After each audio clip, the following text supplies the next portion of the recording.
Hello, America. I'm Mark Levin, and this is Levin TV. Isn't it great that we have this platform, the Blaze TV Network and Levin TV, where we are free of censorship, free of big tech. We can say what we need to say about what's taking place in this country. Truly censorship-free. It's unbelievable what's going on these radio and TV platforms, how they're quieting people down, how they're moving to the left, groupthink, conformity.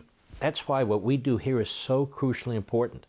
So tell your friends and family to join us here. It's very important that we grow this so big that they go, who the hell is that? It's us. That's who it is.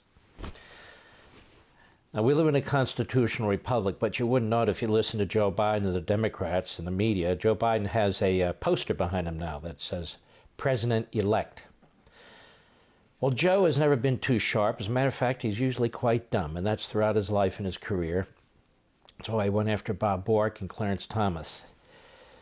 His brain cells are incapable of dealing with genius, which is what those men are and were.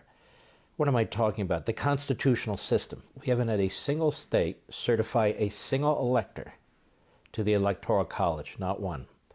That occurs in mid-December. And then those electors and their votes go to the United States Congress, and both houses of Congress get to decide if they're going to accept them all or not. But what's actually going on in the states is states canvass. If it's a close vote, they want to make sure their software, their computers, their processes have worked properly. That's what they do, many of them automatically. The next step is you may have an automatic recount in some states, depending on state law. If the difference between the candidates is 1% or less, or in some cases 0.5% or less. And by the way, this is the case for Senate races and House races in these states too. So that needs to take place. Number 3, you have lawsuits.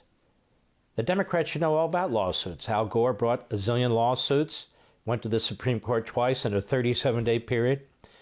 And the Democrats have brought over 300 lawsuits, them and their surrogates, over the course of the last year or so, in one state after another, to destroy the safeguards to our voting system. Signatures, signature matching, postal dates, deadlines on when you can actually vote, pushing them further and further back.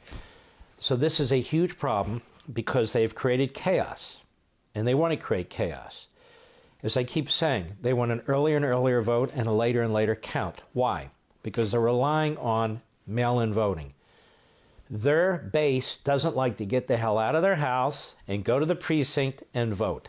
They like to sit on their ass, have things mailed to them, fill them out, or have somebody tell them how to fill it out, or somebody fill it out for them, and then they might mail it in on time, but they might be late, and therefore we're supposed to accommodate the Democrat base by destroying our electoral system.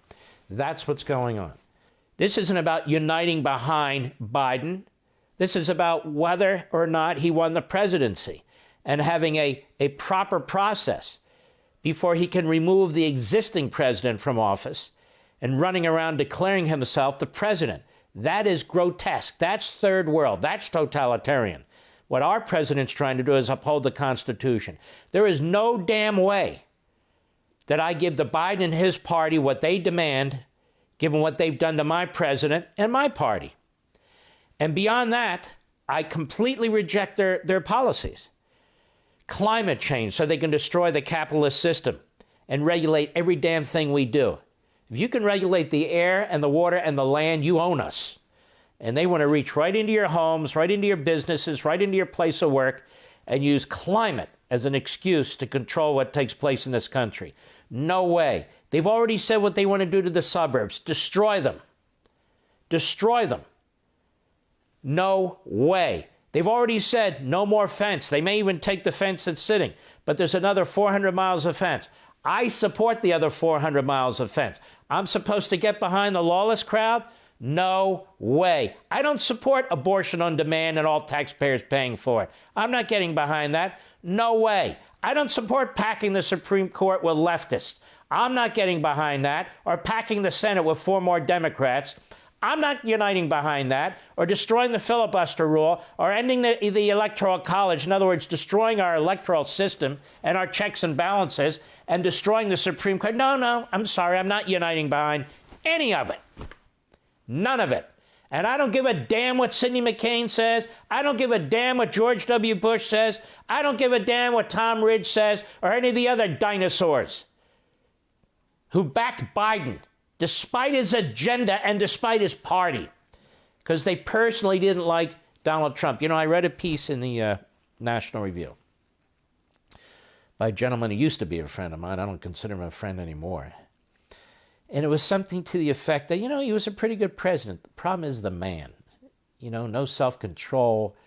The things he said, he really stepped in it. I started thinking, who the hell are you? Who the hell are you? Your family wasn't under attack immediately. You weren't under criminal investigation for no reason. You weren't being pursued by people who wanted to impeach you for no reason and then impeached you. Your family attacked, your businesses attacked, your character attacked, day in and day out. And then this guy's sitting back saying, Trump, his personality, he stepped in it. So he didn't step in anything. He became president of the United States, and you're sitting on your ass writing stupid stuff for $100 a column. Now, that said, I answered it on my social sites.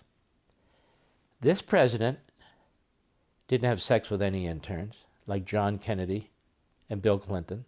That's pretty grotesque. This president didn't round up 120,000 Japanese Americans and put them in internment camps. That's pretty bad, don't you think?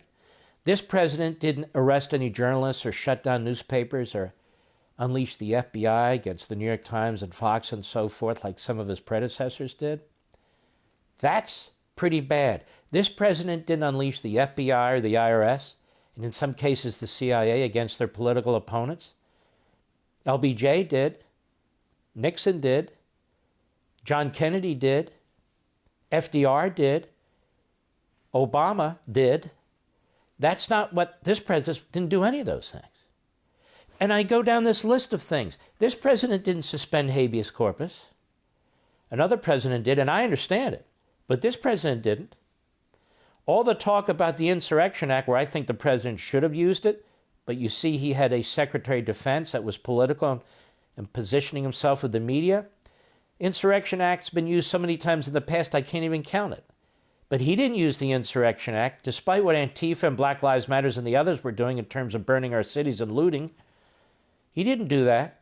So all the talk about Trump and his character, Trump and dictatorship and all the rest, he's been one of the most ethical, law-abiding presidents in American history. He's never defied a court order. He's never sought to change the Supreme Court when he disagrees with it. I can go down the line. He's gotten a bum's rap. So don't hand me this crap that his presidency was quite successful, but he was the problem and he was frustrating and so forth. No, his presidency was successful because he was the president. And this guy's going to go down in history as a historic figure. And this election ain't over. It's not over. And God forbid if Joe Biden is the winner. And I'm saying the Trump people have an uphill battle. They absolutely do. But it is a battle that is constitutional and it's worth fighting, and you never know. You just fight. But God forbid if he does lose, wouldn't it be wonderful if he ran again in 2024? And by the way, all the people sitting on the sideline positioning themselves for 2024, many of them very quiet in the face of what's going on today, aren't they going to be disappointed? Wait a minute. I had my plans. I was all set up.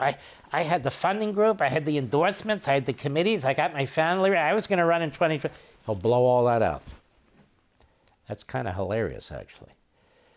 All right, hang in there. We are going to defend what's taking place. We're not going to be bullied by a left-wing corrupt media. We're not going to be bullied by a totalitarian Democrat Party.